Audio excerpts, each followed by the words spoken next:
When my sons started fighting over money while I lay dying, I thought I had lost them forever. But in that quiet room, everything changed. I could feel my son's hands on mine, yet they were arguing over money. Then I realized the truth I had to say before it was too late. My sons were at each other's throats while I was fading.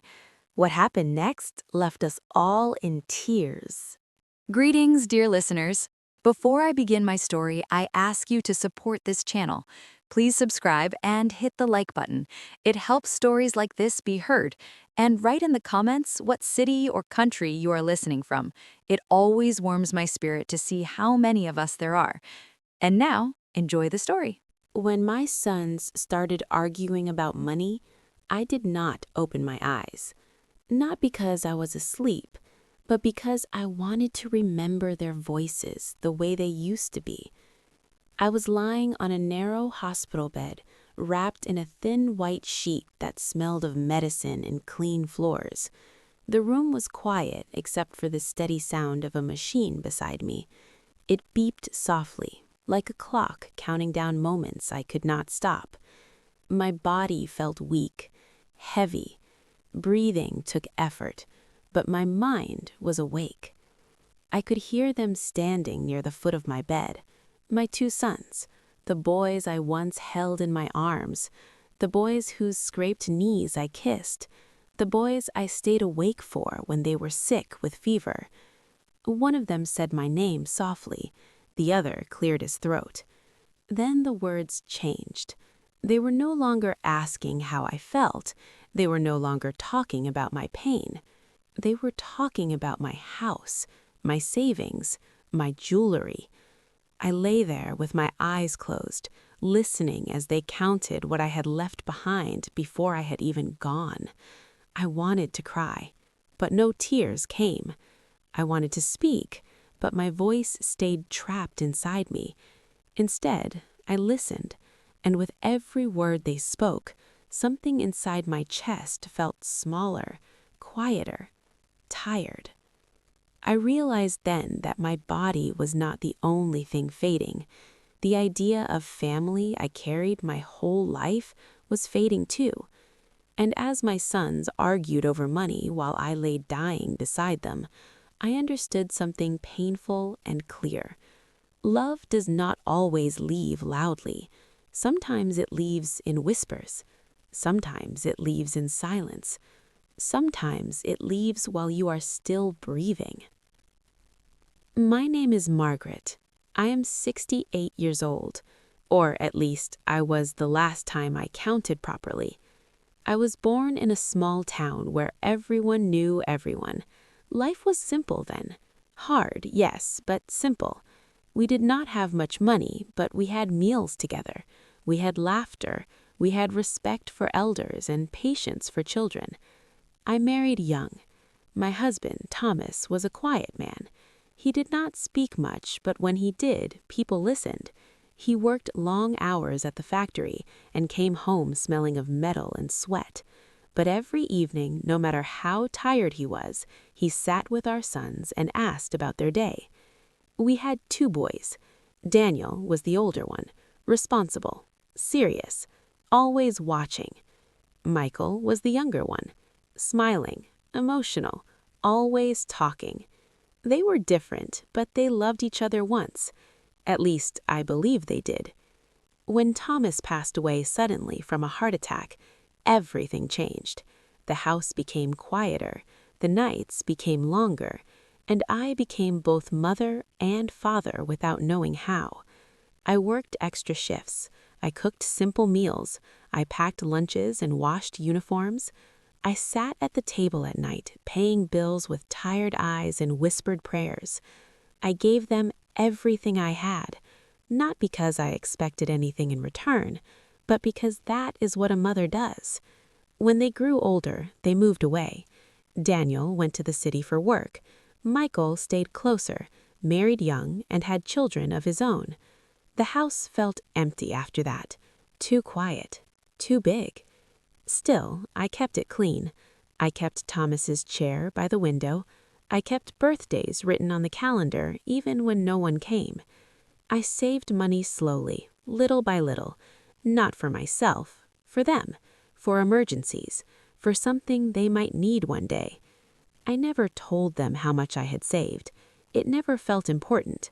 What mattered to me was hearing their voices on the phone, seeing their faces on holidays, feeling like I still belonged somewhere.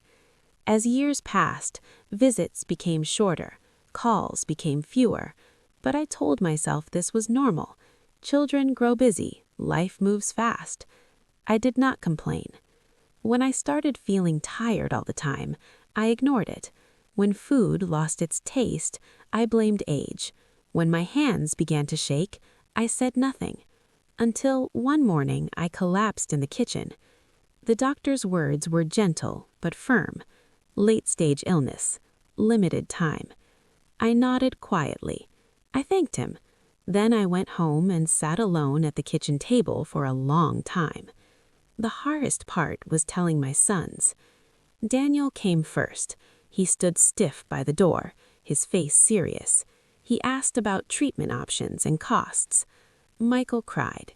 He held my hand. He promised to visit more. For a moment, I felt hopeful. I thought maybe this would bring us closer. Maybe illness would remind them of what matters. I was wrong.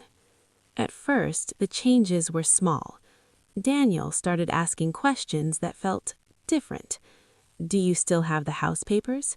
Did Dad leave anything written? You should organize your things while you still can. He said it calmly, practically, like he was helping. Michael, on the other hand, became distant. He visited less. When he did come, he seemed distracted, always checking his phone, always in a hurry. I told myself not to think badly. I told myself they were scared. But fear doesn't sound like calculation. One afternoon, I overheard them talking in the hallway. I think Mom should put the house in my name, Daniel said.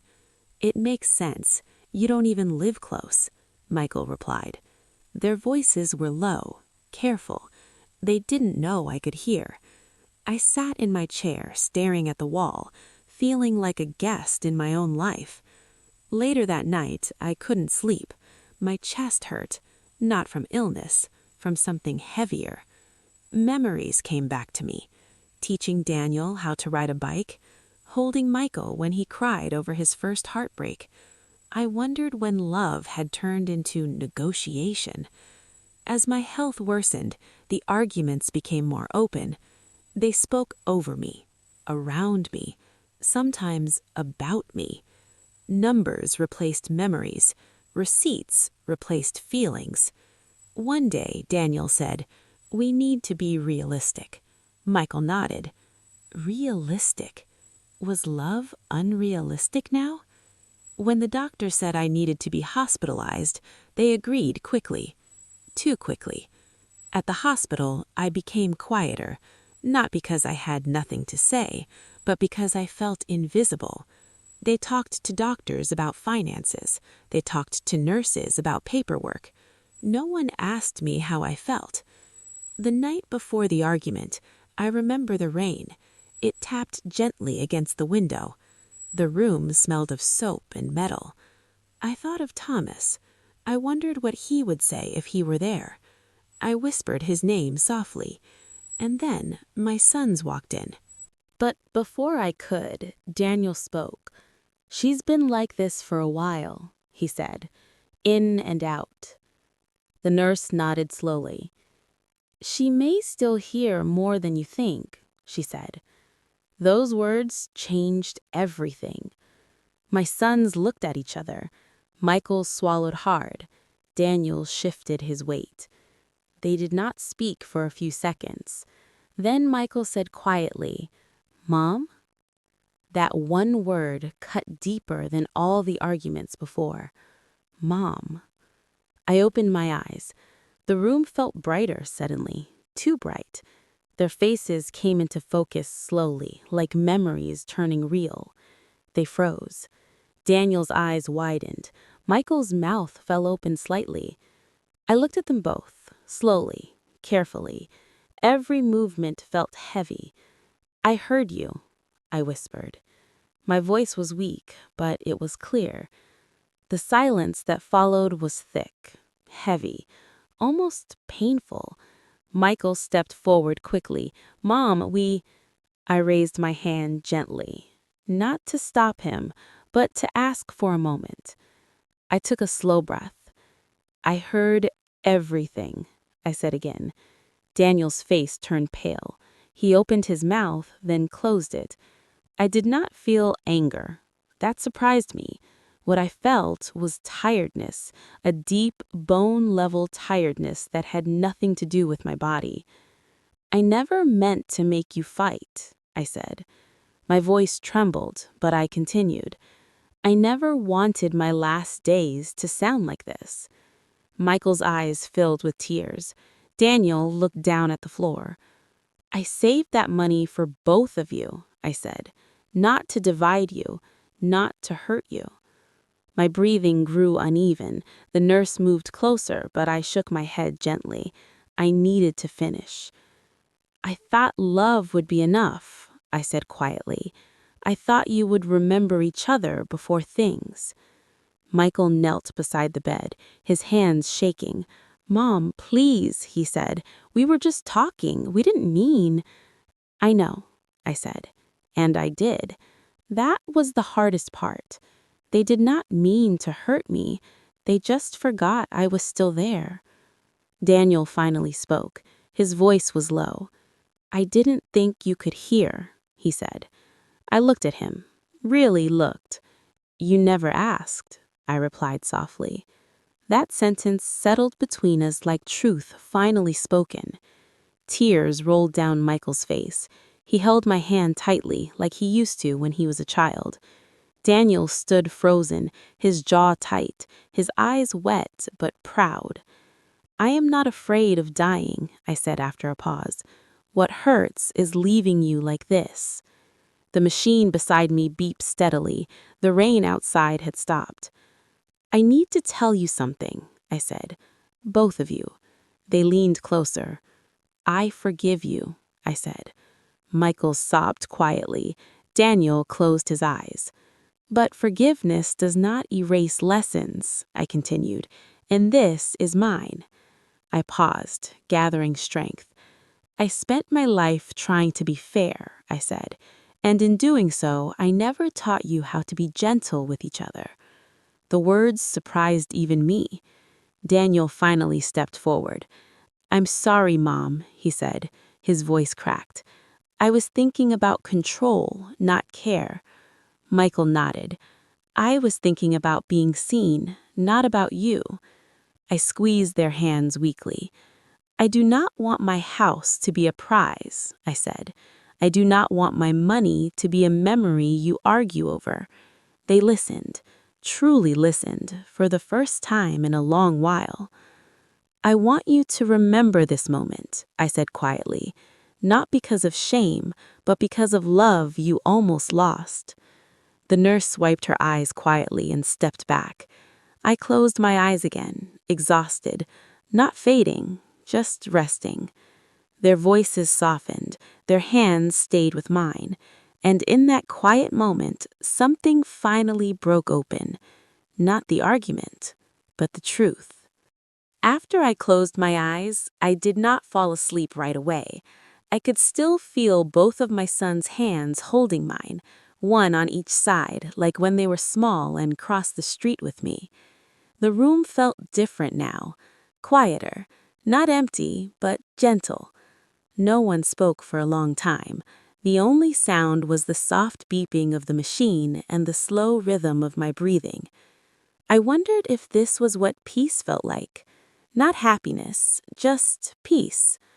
Michael stayed kneeling beside my bed. His shoulders moved slightly as he tried to calm himself. Daniel stood still, as if afraid that moving would break the moment. I felt tired, but my mind was clear. I thought about how close I had come to leaving without saying what needed to be said, about how many people carry their truths to the end, unopened. After a while, Daniel spoke quietly. "Mom, "Do you need anything?"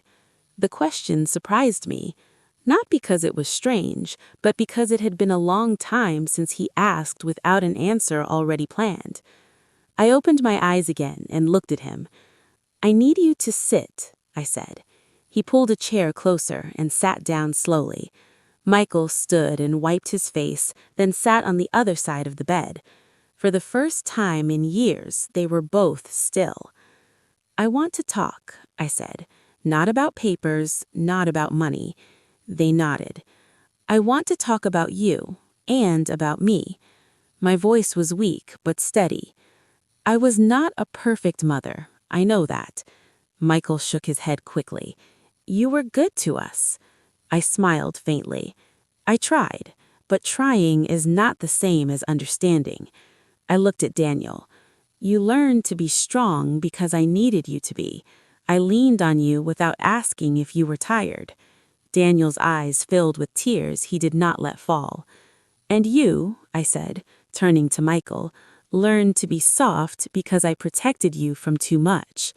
Michael's lips trembled. "I thought I was helping," I said. "I didn't see how it would grow between you." The room stayed quiet, not uncomfortable, just honest. "I want you to know something," I said. "Whatever I leave behind belongs to both of you. But more than that, I want you to leave this room remembering that you are brothers before anything else." Michael reached for Daniel's arm, hesitant, unsure. Daniel placed his hand over Michael's sleeve. For a moment, I thought he would pull away. Instead, he placed his hand over Michael's. That small movement felt bigger than any words. I closed my eyes again, letting myself rest. Their voices softened, their hands stayed with mine, and in that quiet moment, something finally broke open. Not the argument, but the truth. The next few days passed slowly. Sometimes I slept, sometimes I drifted in and out, sometimes I woke to the sound of quiet voices. My sons stayed. They did not argue, they did not talk about money. They talked about old memories, about childhood stories they hadn't shared in years. One afternoon, I heard them laugh softly. It was the first time in a long while. Michael told Daniel about a time he had borrowed his jacket in high school and ruined it. Daniel shook his head, smiling, and said he had known all along. Another time, Daniel admitted he had always been jealous of how easily Tleeple loved Michael. Michael admitted he had always envied Daniel's confidence. They spoke like two men meeting each other again after a long absence. I listened with my eyes closed, feeling something warm settle inside me. Not relief, completion. The nurse came in and said my blood pressure was low. She spoke gently, like someone handling glass. I understood what that meant. That evening, I asked for a pen and paper. My hands shook, but I managed to write a few lines. Not legal instructions, just words. I asked Michael to read it aloud. His voice trembled as he did. "To my sons," he read, "do not measure my life by what I leave behind. Measure it by what I gave you in love. Carry that forward together." When he finished, he covered his mouth and cried silently. Daniel stared at the paper for a long time. Then he folded it carefully and put it in his pocket, like something precious. That night, Daniel stayed after Michael left. He sat beside me quietly. "I thought being practical was the same as being responsible," he said. "I didn't realize how cold it sounded." I squeezed his hand weakly.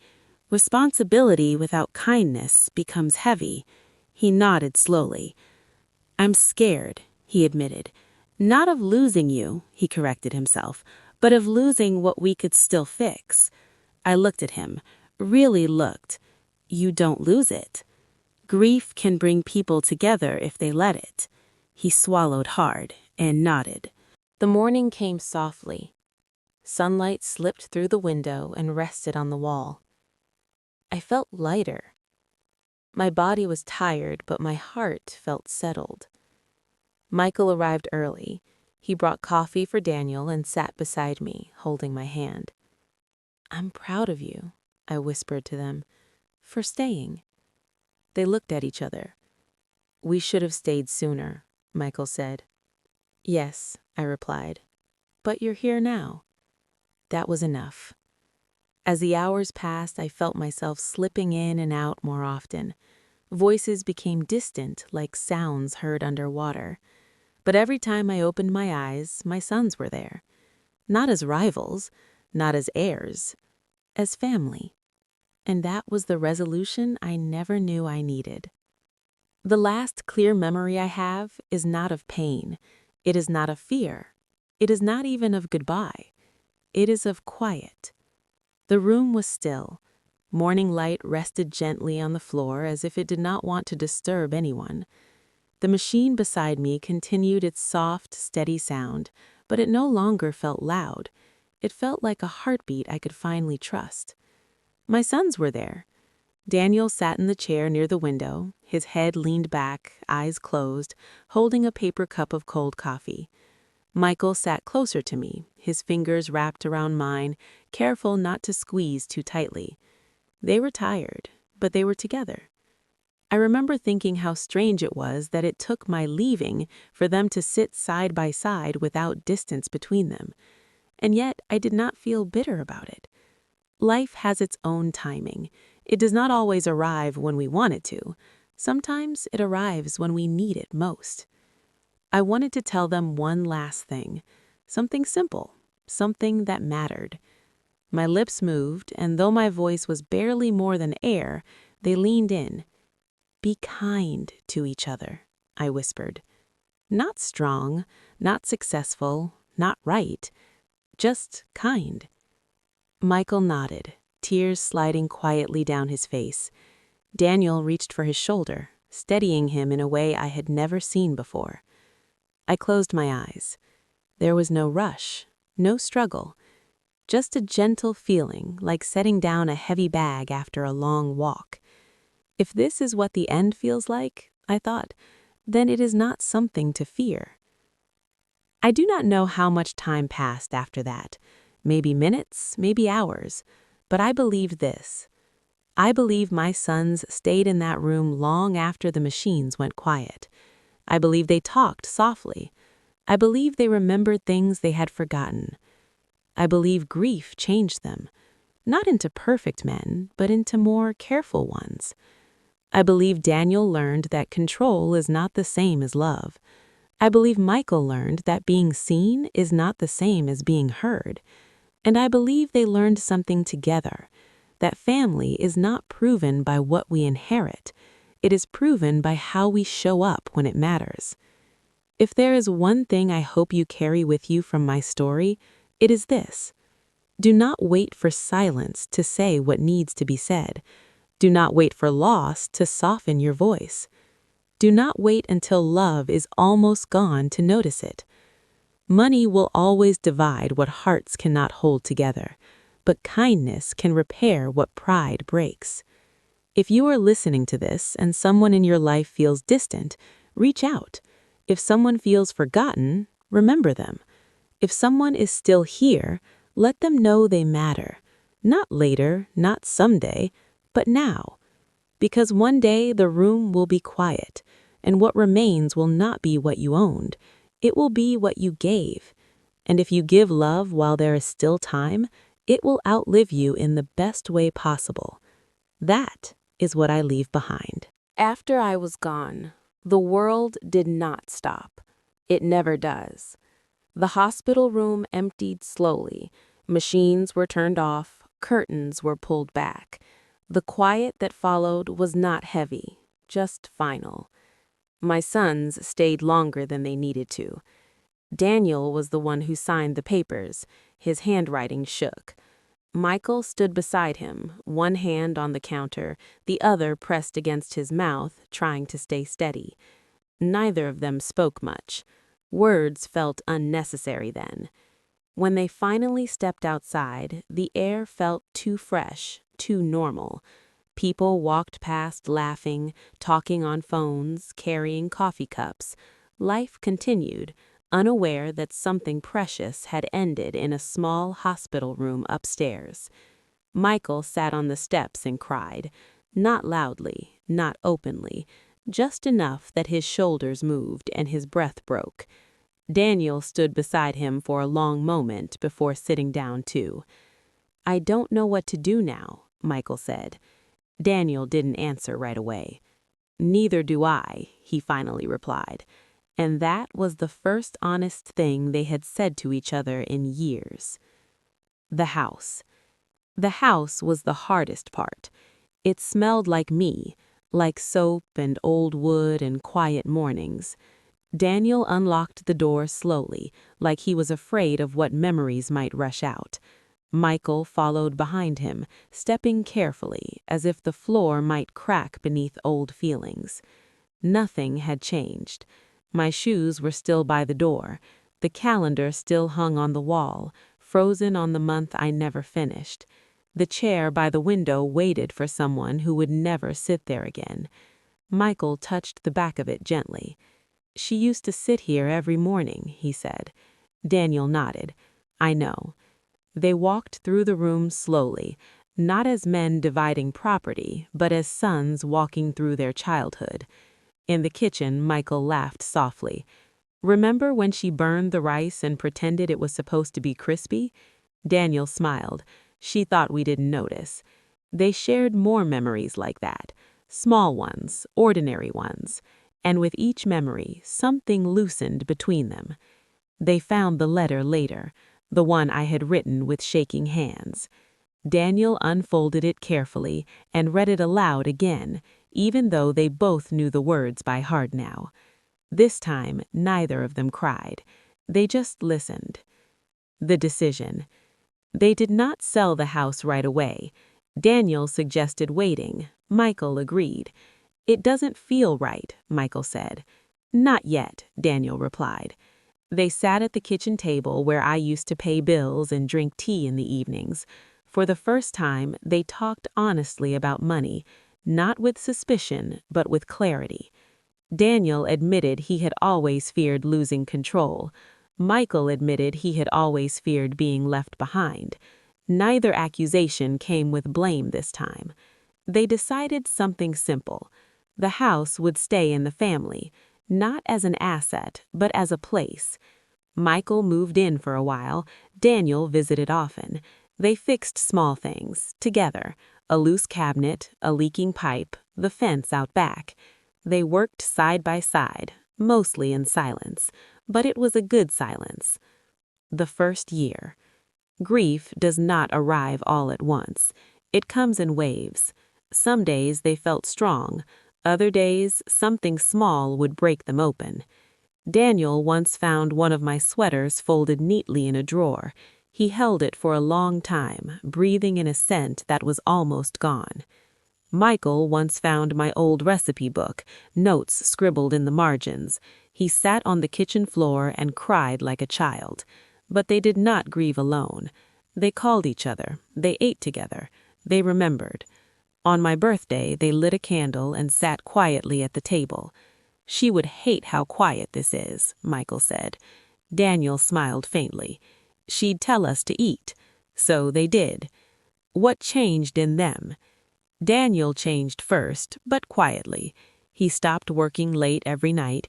He started listening more than he spoke. He called Michael before making decisions instead of after. Michael changed too. He stopped needing to be the loud one. He learned to sit with silence. He stopped measuring his worth by attention and started measuring it by presence. They argued sometimes. Of course they did.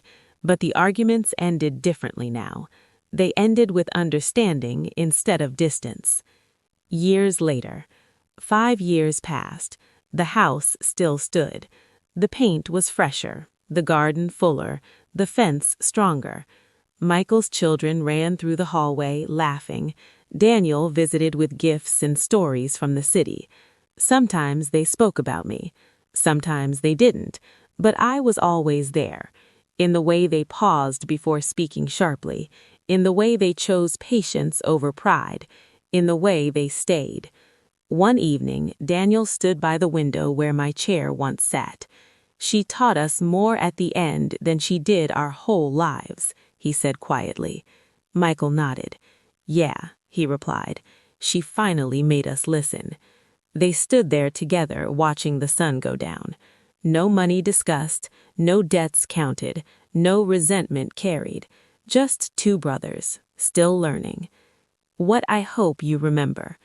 If my story reaches you, wherever you are, I hope you understand this. Love is not proven at the end, it is practiced along the way. Do not wait until hospital rooms and quiet machines teach you what matters. Do not let pride speak louder than kindness. Do not let inheritance become more important than presence. Say the words now, sit together now, forgive sooner.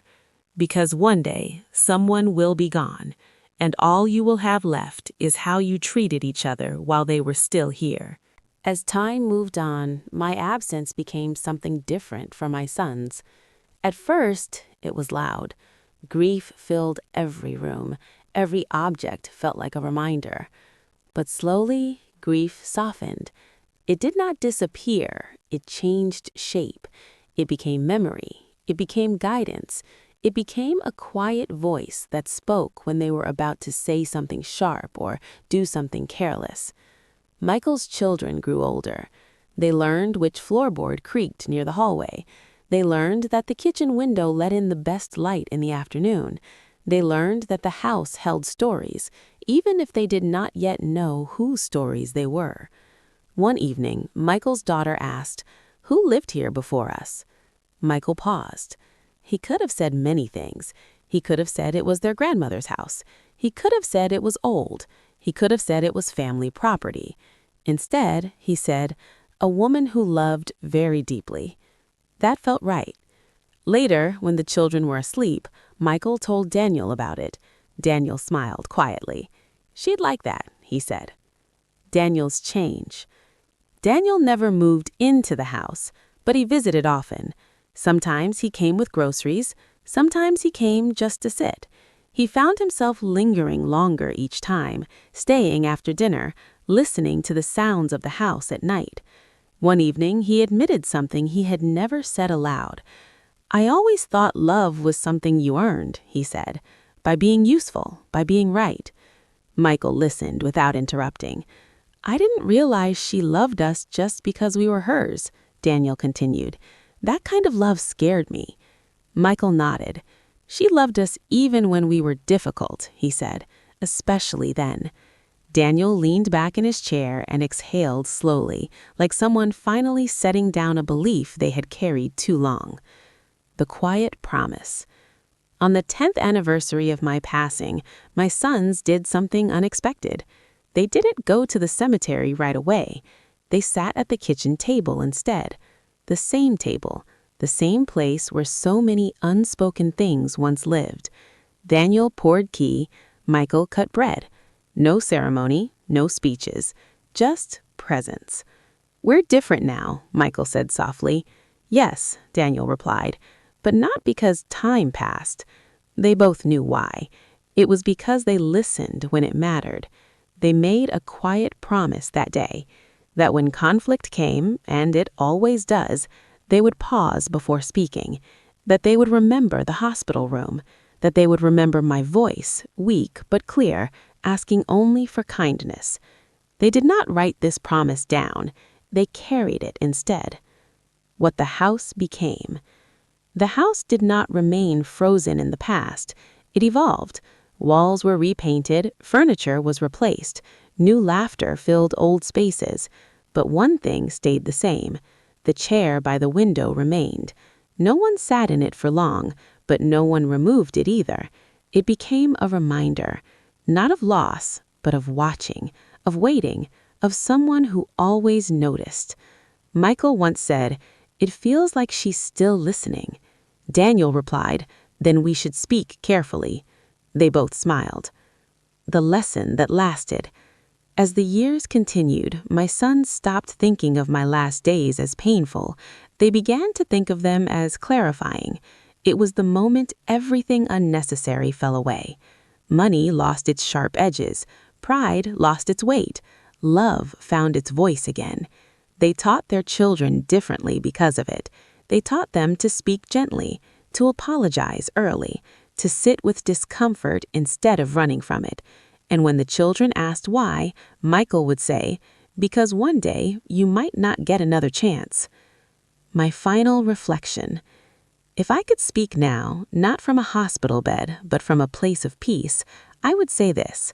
Life rarely gives us perfect families, but it often gives us moments to choose what kind of family we want to be. Do not wait for endings to teach you beginnings. Do not wait for silence to value voices. Do not wait for loss to recognize love. Sit together while you still can. Hold hands before they tremble. Speak softly while ears are still listening.